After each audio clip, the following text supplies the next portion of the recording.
শুভ সকাল। নমস্কার বন্ধুরা, মায়ের গৃহমন্দিরে আপনাদের সবাইকে স্বাগত জানাই। বড়দেরকে জানাই আমার ভক্তিপূর্ণ প্রণাম, ছোটদেরকে জানাই প্রাণের ভালোবাসা, আন্তরিক শুভেচ্ছা। আজকে বন্ধুরা পরম করুণাময় শ্রী শ্রী ঠাকুরের অন্তরঙ্গ লীলা পার্ষদ প্রেমানন্দজি মহারাজ অর্থাৎ বাবুরাম মহারাজের শুভ আবির্ভাব তিথি পূর্ণ প্রভাতে তার শ্রী পাদপদ্মে আমরা অনন্ত অবমিলুণ্ঠিত প্রণাম, অন্তরের অন্তঃস্থলের ভালোবাসা, শ্রদ্ধাঞ্জলি, ভক্তি পুষ্পাঞ্জলি অর্পণ করিলাম। হরি ওম রাম কৃষ্ণ। শ্রী গুরু বন্দনা দিয়ে শুরু করছি। ওম গুরুভ্যো নমঃ। হরিঃ ওম।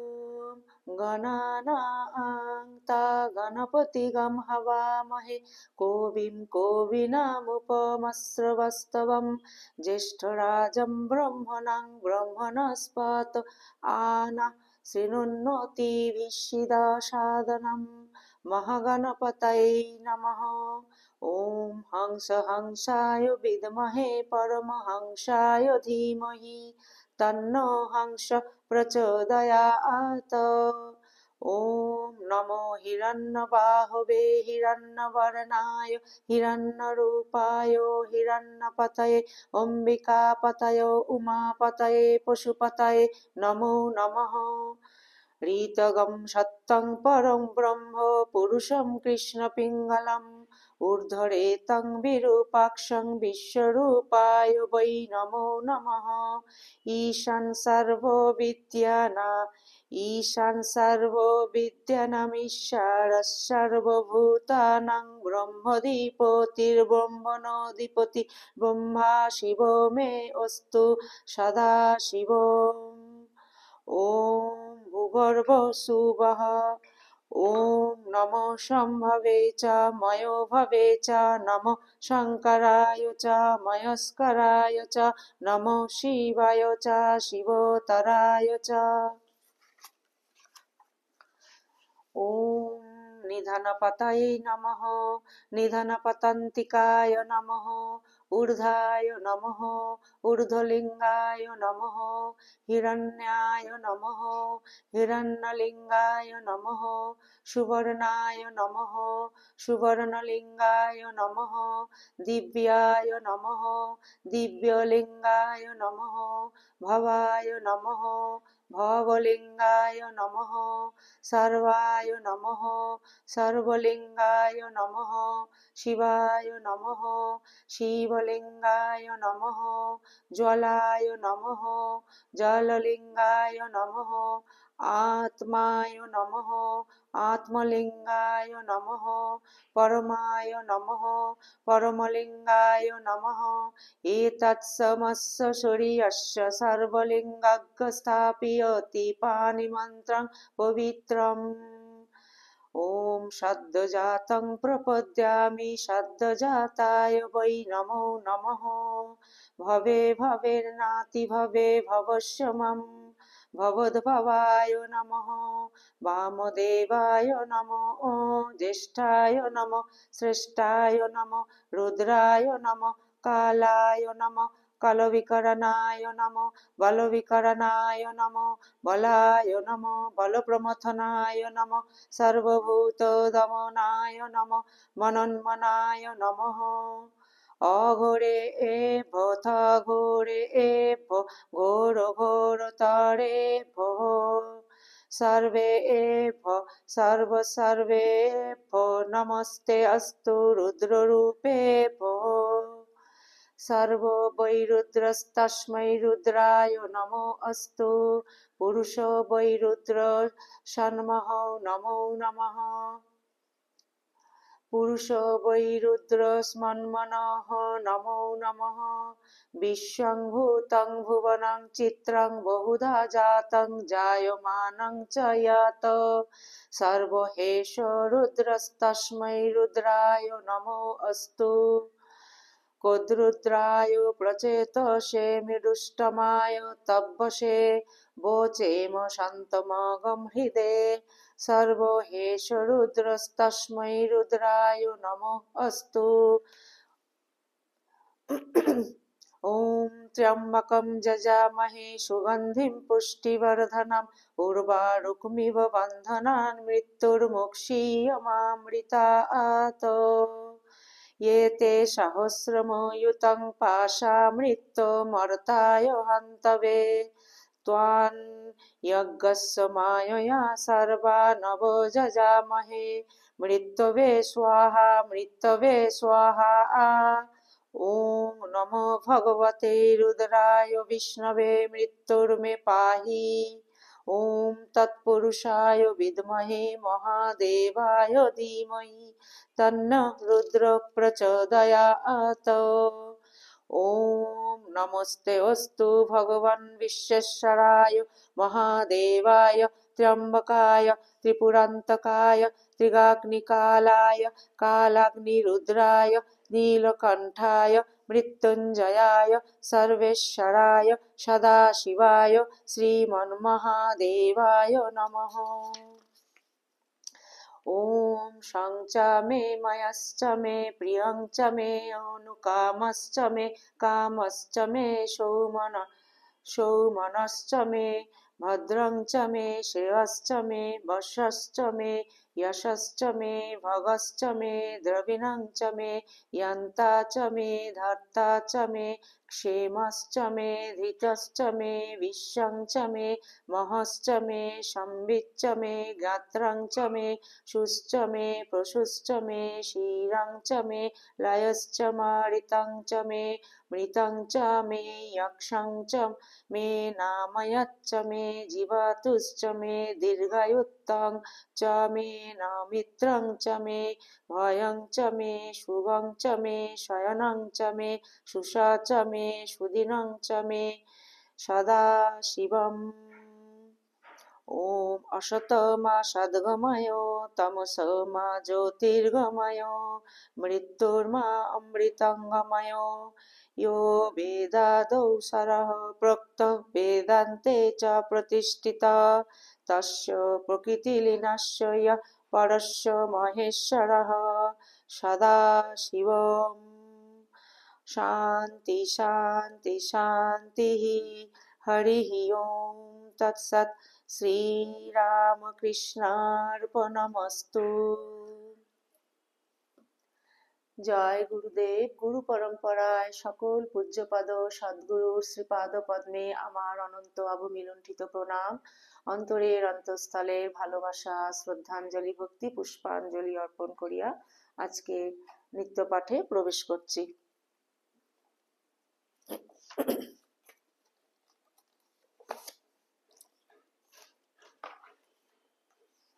সপার্ষদ শ্রীরামকৃষ্ণ স্তোত্রম। ॐ सर्वधर्मस्थापकस्तं सर्वधर्मस्वरूपकः आचार्याणां महाचार्य रामकृष्णाय ते नमः। যথাগ্নির্দাহিকা শক্তি রামকৃষ্ণে স্থিতা হিয়া সর্ববিদ্যা স্বরূপাং তাং শারদাং প্রণমাম্যহম। পরততে সদা লীন রামকৃষ্ণ সমাগয়া यो धर्म स्थापनरत वीरेशं त्वं नमाम्यहम्। कालिन्दी फुल्लकमले माधवेन क्रीडारतो ब्रह्मानन्द नमस्तुभ्यं सद्गुरु लोकनायक योगानन्द प्रेमानन्दश्चन्नैवये च पार्षदः रामकृष्ण गत রামকৃষ্ণ গত প্রাণা সর্বং প্রণমাম্যহম, সর্বং প্রণমাম্যহম, সর্বং প্রণমাম্যহম।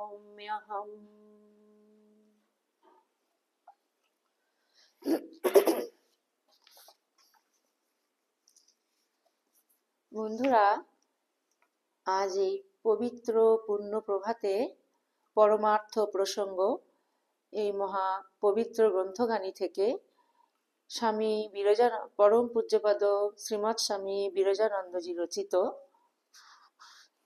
এই অংশগুলি থেকে আমি পাঠ করব।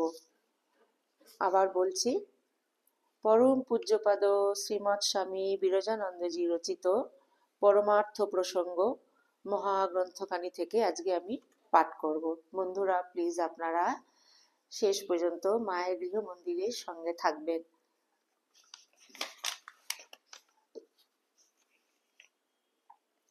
ওম স্থাপকায় চ ধর্মস্য সর্বধর্ম স্বরূপিণে অবতার বরিষ্ঠায় রামকৃষ্ণায় তে নমঃ।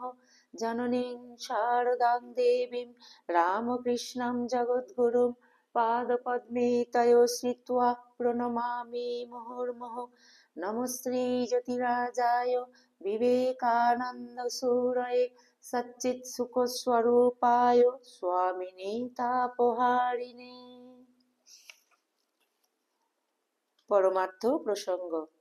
ভগবান লাভ করতে হলে সাধকের চাই ধৈর্য, অধ্যবসায়, দেহ ও মনের পবিত্রতা, তীব্র আকাঙ্ক্ষা বা ব্যাকুলতা, সৎসম্পদ অর্থাৎ সম, অন্তঃকরণে স্থিরতা, দম, ইন্দ্রিয় নিগ্রহ, উপরতি, বিষয়ে আসক্তি ত্যাগ, তিতিক্ষা, সকল প্রকার দুঃখে অবিচলিত থাকা, শ্রদ্ধা, গুরু ও শাস্ত্রবাক্যে বিশ্বাস ও সমাধান, ইষ্টে চিত্ত স্থাপন। সাধন ভজনের দ্বারা যেসব উপলব্ধি বা দর্শনাদি হবে তা গুরু ছাড়া আর কাকেও বলবে না। তোমার আধ্যাত্মিক সম্পদ তোমার অন্তরতম চিন্তাধারা নিজের অন্তরে লুকিয়ে রাখবে, তা অপরের কাছে প্রকাশ করবে না।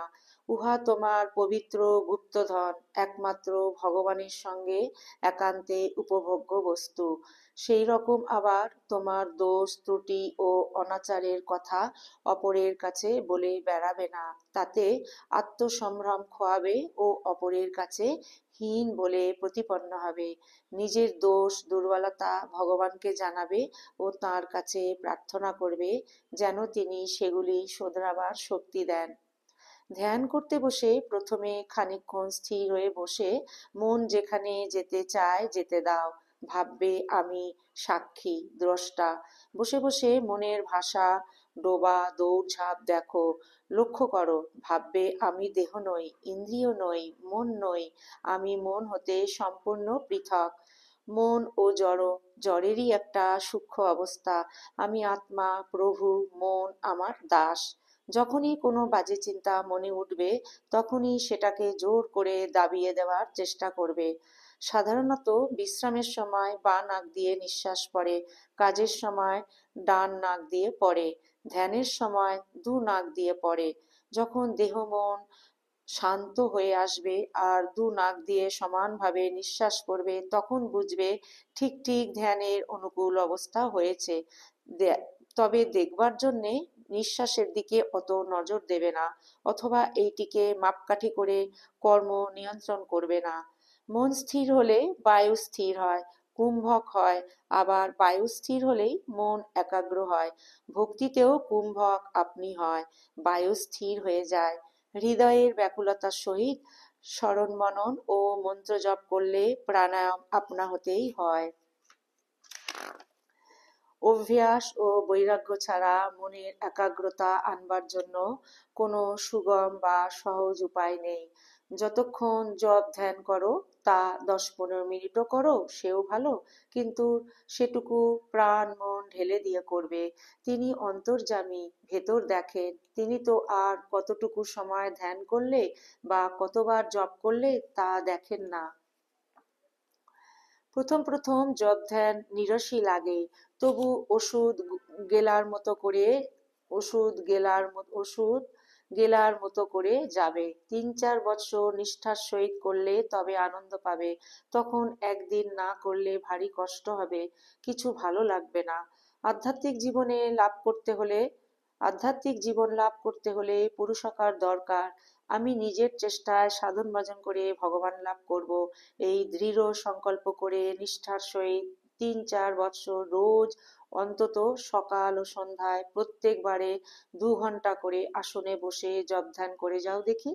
সংসারীর পক্ষে বেশি প্রাণায়াম করা ভালো নয়। যারা বেশি প্রাণায়াম করতে ইচ্ছুক তাদের যথাসময়ে পরিমিত পুষ্টিকর সাত্ত্বিক আহার, নিয়মিত কার্যকলাপ, উদ্বেগ শূন্য জীবন, স্বাস্থ্যকর নির্জন স্থান, বিশুদ্ধ বায়ু, কোষ্ঠ পরিষ্কার, স্বল্পভাষী হওয়া, এসব চাই। আর সর্বোপরি ঠিক ঠিক ব্রহ্মচর্য রক্ষা করা চাই। এসবের ব্যতিক্রম হলে হৃদরোগ বা মস্তিষ্কের রোগ হবার সম্ভাবনা। জপ ধ্যান করতে করতে যখন মন স্থির হবে, শুদ্ধ হবে, তখন মনই তোমার গুরু হবে। অন্তর হতেই সকল বিষয় বুঝতে পারবে, সংশয় ও প্রশ্নের সমাধান পাবে। তোমাকে পরপর যা করতে হবে, কিভাবে চলতে হবে, মনই সব বলে দেবে। জপ করার সময় ইষ্টমূর্তি ধ্যানও করবে, নইলে জপ জমে না। পূর্ণমূর্তি পূর্ণমূর্তির ধ্যান না এলেও যেটুকু আসে তাই নিয়ে ধ্যান আরম্ভ করবে। না পারলেও বারবার চেষ্টা করবে। না এলে ছাড়বে কেন? নাছোড়বান্দা হয়ে করতেই হবে। ধ্যান কি সহজে মনে করলেই হয়? মনকে অন্য বিষয় থেকে গুটিয়ে এনে ধেয় বস্তুতে রাখবার চেষ্টা বারবার করতে হবে। করতে করতেই হবে। জপ, কর গণনা, মালা করা, সংখ্যা রাখা, এসব শুধু মনকে অন্য বিষয় থেকে উঠিয়ে আনবার, ধরে রাখবার জন্য। তা নইলে মন কখনো এদিক ওদিক চলে গেছে বা কখনো তন্দ্রা এসেছে, জানতে পারবে না। তাই এই সবের দ্বারা প্রথম প্রথম একটু বিক্ষেপ হলেও এদিকে নজর রাখতে পারবে। সহজে এগুলি ধরতে পারবে ও মনকে ফিরিয়ে এনে ধ্যেয় বস্তুতে আকৃষ্ট করে রাখতে পারবে। নিজেকে কখনো দুর্বল মনে করবে না। নিজের উপর খুব বিশ্বাস রাখবে। ভাববে, আমার অসাধ্য কি আছে, আমি মনে করলে সব করতে পারি। মনের কাছে পরাজয় স্বীকার করতে যাবে কেন? জানবে, মনকে বশ করতে পারলে সমস্ত জগৎ তোমার বশে আসবে, তুমি বিশ্বজয়ী হবে। যার নিজের উপর প্রত্যয় নেই তার ভগবানেও ঠিক ঠিক প্রত্যয় আসে না। স্বামীজি বলেছেন, যার নিজের উপরে প্রত্যয় নেই সেই যথার্থ নাস্তিক। যার নিজের উপরে প্রত্যয় নেই তার কথা কেউ শোনে না, ভগবানও তার কথা প্রার্থনা শোনেন না। যেভাবে স্থির হয়ে না নড়ে ও না সুখে অর্থাৎ আরামে অনেকক্ষণ বসতে পারা যায় তাকেই আসন বলে। কিন্তু মেরুদণ্ডকে সোজা রাখতে হবে, আর বক্ষস্থল, গ্রীবা অর্থাৎ গলা ও মস্তক সোজাভাবে রাখতে হবে, যেন দেহের সমস্ত ভারটি পঞ্জরগুলির উপর পড়ে। বক্ষদেশ যেন নিচের দিকে ঝুঁকে না পড়ে। হেঁট হয়ে ঝুঁকে বসা মোটেই স্বাস্থ্যকর নয়।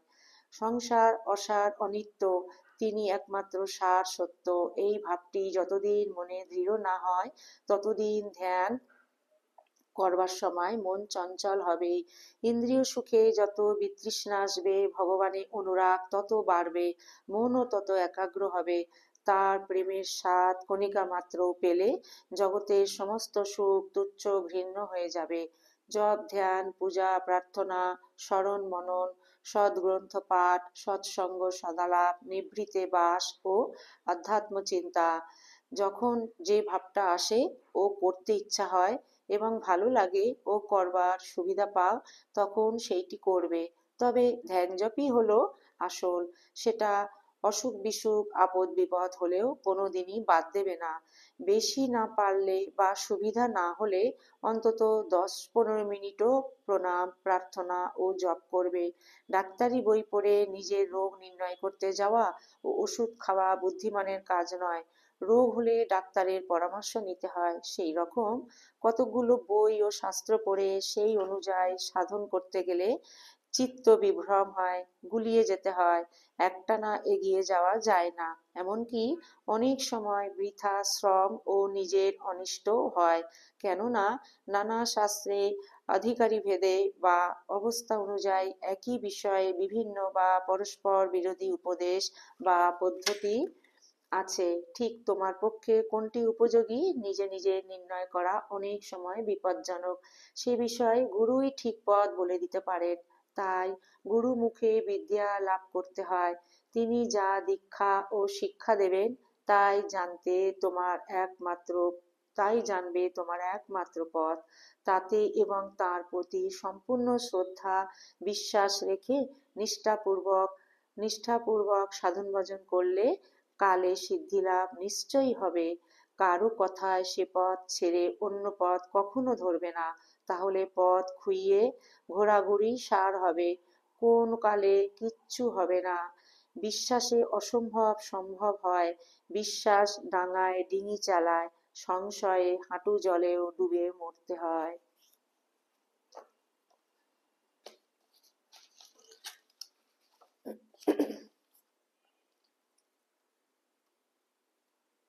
বন্ধুরা, আজকে পরম পূজনীয় প্রেমানন্দজি মহারাজের জীবনের একটি ছোট্ট ঘটনা আপনাদের সাথে শেয়ার করছি। এটি আমরা অল্প বিস্তর হয়তো সবাই কেউ কেউ জানি, আবার হয়তো অনেকেই আমরা কেউ কেউ জানি না। তবুও আপনাদের সামনে এই ছোট্ট একটুখানি ঘটনা আমি শেয়ার করছি। পরম পূজ্যপাদ শ্রীমৎ স্বামী প্রেমানন্দজি মহারাজের পূর্ব নাম বাবুরাম ঘোষ। ঠাকুর, মা, স্বামীজি ও তাঁর গুরু ভ্রাতাদের কাছে বাবুরাম নামে সুপরিচিত ছিলেন। মাতৃভক্ত প্রেমানন্দের মনে মাতৃদর্শনের আকুলতায় 1896 খ্রিস্টাব্দে স্বামী প্রেমানন্দ ব্রহ্মচারী কালীকৃষ্ণকে নিয়ে জয়রামবাটিতে যান। সেখানে তাঁহারা এক পক্ষকাল ছিলেন। একদিন ভ্রমণকালে ওই গ্রামে পুষ্করিণীতে সদ্য প্রস্ফুটিত কমলরাজি দর্শনে প্রেমানন্দের মনে উহা মাতৃচরণে অর্পণের অদম্য আকাঙ্ক্ষা জাগে এবং তিনি স্বয়ং উহা তুলিতে জলে নামিলেন। কারণ সঙ্গী সাঁতার জানিতেন না। মনের সাধে পদ্ম তুলিয়া যখন নদীর তীরে উঠিলেন, তখন উভয়ে সচকিতে দেখিলেন যে 20-30টা জোঁক ওনার সর্বাঙ্গে ঝুলছে। অনেক চেষ্টায় ওইগুলিকে তুলিয়া ফেলা হইল বটে, কিন্তু সর্বাঙ্গ রক্তাক্ত হইয়া গেল।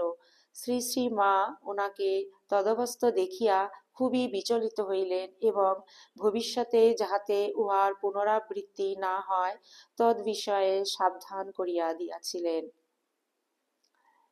এই ছোট্ট একটু ঘটনাটি বন্ধুরা আজকে আমাকে বেলুড় মঠের একজন পরম পূজ্যপাদ একজন মহারাজজি আমাকে এটি পাঠিয়েছেন ভোর 5টা 58 তো আমি আপনাদের সাথে এটি শেয়ার করলাম। ওম স্থাপকায় চ ধর্মস্য সর্বধর্ম স্বরূপিণে অবতার বরিষ্ঠায় রামকৃষ্ণায় তে নমঃ।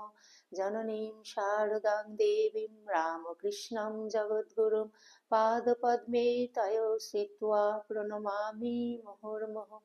নমঃ শ্রী যতিরাজায় বিবেকানন্দ সুরয়ে সচ্চিৎসুখ স্বরূপায় স্বামিনে তাপহারিণে। ওম শান্তি শান্তি শান্তি। হরি ওম তৎসৎ। শ্রীরামকৃষ্ণার্পণমস্তু। জয় শ্রী গুরু মহারাজ জি কি জয়।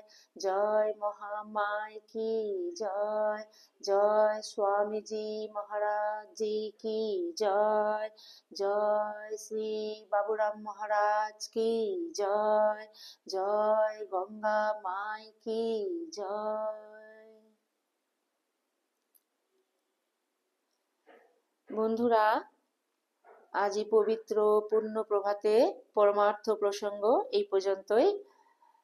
ঠাকুরের শ্রীপাদ পদ্মে আমরা সমবেত প্রার্থনা জানাই, ঠাকুর যেন তার সকল সন্তানদের ভালো রাখেন, সুস্থ রাখেন, আনন্দে রাখেন। ঠাকুরের অসীম কৃপা, করুণা, দয়া, আশীর্বাদ তার সকল সন্তানদের উপর যেন সদা সর্বদা অঝোর ধারায় বর্ষিত হোক। ঠাকুর যেন তার সকল নিজ নিজ সন্তানদের তাদের সাধন জীবন সদা সর্বদা সর্বত্র ঠাকুর যেন রক্ষা করেন। এই পবিত্র এই পুণ্য প্রভাতে ঠাকুরের শ্রীপাদ পদ্মে এই সমবেত প্রার্থনা নিবেদন করলাম। আপনারা বন্ধুরা সবাই খুব ভালো থাকবেন, আনন্দে থাকবেন, সুস্থ থাকবেন। সদা সর্বদা আমরা মনটিকে যেন ঠাকুরের শ্রীপাদ পদ্মে যেন ফেলে রাখতে পারি, এই প্রার্থনা করি। আর এই নিত্য প্রভাতে যে অনুধ্যান চলছে ঠাকুর, মা, স্বামীজি এবং অন্যান্য মহাপুরুষদের নিয়ে, যদি বন্ধুরা আপনাদের ভালো লেগে থাকে তাহলে প্লিজ মায়ের গৃহ মন্দির চ্যানেলটিকে আপনারা সাবস্ক্রাইব করে সদা সর্বদা মায়ের গৃহ মন্দিরের পাশে থাকবেন। আজকে ভিডিওটি আমি এখানেই পরিসমাপ্তি করছি। আবার অন্য একটি পর্বে অন্য একটি নতুন ভিডিও নিয়ে আপনাদের সামনে হাজির হব। ততক্ষণ পর্যন্ত বন্ধুরা আসুন আমরা মায়ের শ্রীপাদ পদ্মে, ঠাকুরের শ্রীপাদ পদ্মে, স্বামীজির শ্রীপাদ পদ্মে যেন মনটিকে সদা সর্বদা ফেলে রাখতে পারি। জয়তু জয়তু জয়তু শ্রী শ্রী রামকৃষ্ণ শরণাম শরণ্যে শরণাগত শরণাগত শরণাগত ঠাকুর। সবাইকে, সকল সন্তানকে তুমি ভালো রেখো।